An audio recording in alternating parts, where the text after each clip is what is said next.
नमस्कार दोस्तों, आप सभी का ऑडियो बुक्स लाइब्रेरी पर स्वागत है। क्या आपने कभी किसी शानदार आइडिया पर महीनों या सालों तक दिन रात मेहनत की है, सिर्फ ये देखने के लिए कि लॉन्च होने पर कोई उसे खरीदना ही नहीं चाहता? अपने सपनों और मेहनत को इस तरह टूटते देखना किसी भी इंसान को अंदर से तोड़ सकता है, और यही दर्द ज्यादातर नए बिजनेस की विफलता का सबसे बड़ा कारण बनता है। आज हम बात करेंगे एरिक रीस की शानदार किताब द लीन स्टार्टअप के बारे में, जो हमें सिखाती है कि कैसे हम बिना अपना कीमती समय और पैसा बर्बाद किए एक सफल और टिकाऊ बिजनेस खड़ा कर सकते हैं। यहाँ कुछ मुख्य बातें हैं जो हम सीखेंगे।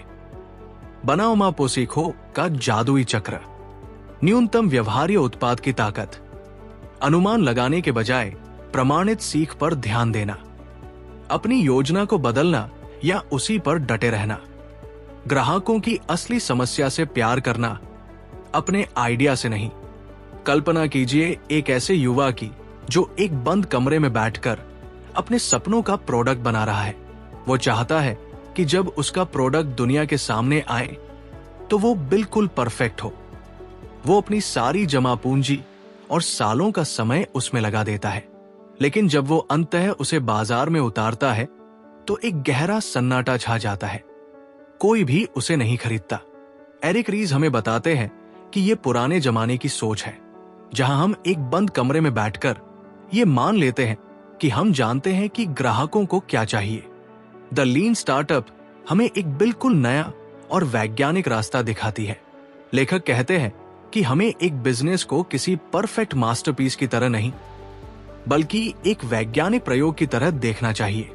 इस प्रयोग का सबसे पहला कदम है अपने आइडिया का एक बहुत ही छोटा और कच्चा रूप बनाना, जिसे मिनिमम वायबल प्रोडक्ट कहा जाता है। इसमें वो सब कुछ नहीं होता जो आप देना चाहते हैं, बल्कि सिर्फ उतना होता है जिससे आप ग्राहकों की वास्तविक प्रतिक्रिया जान सके। जैसे ही आप इस MVP को बाजार में उतारते हैं, असली जादू शुरू होता है। आप देखते हैं कि लोग उसका इस्तेमाल कैसे कर रहे हैं, आप उनके व्यवहार को मापते हैं और फिर उससे एक बहुत ही कीमती सबक सीखते हैं। ये बनाओ मापो सीखो का चक्र किसी भी सफल स्टार्टअप की धड़कन होता है। हमारा लक्ष्य ये साबित करना नहीं है कि हमारा आइडिया कितना महान है, बल्कि ये जानना है कि क्या हम वास्तव में ग्राहकों की किसी बड़ी समस्या को हल कर रहे हैं। इस सफर में एक ऐसा पल भी आता है जब आपको पता चलता है कि आप गलत रास्ते पर हैं। यहीं पर आपको अपने अहंकार को किनारे रखकर अपनी दिशा बदलनी होती है, जिसे पिवट कहते हैं। पिवट का मतलब हार मानना नहीं है, बल्कि अपनी पुरानी गलतियों से सीखकर एक नए और बेहतर रास्ते पर मुड़ जाना है। जब हम हारने के डर को छोड़कर जल्दी जल्दी सीखना शुरू कर देते हैं, तो असफलता भी सफलता की सीढ़ी बन जाती है। इस कहानी से हमें ये सीख मिलती है कि बिजनेस में सच्ची सफलता परफेक्ट प्लानिंग से नहीं आती, बल्कि ग्राहकों की असली जरूरतों को तेजी से समझने और उनके अनुसार खुद को ढालने से आती है।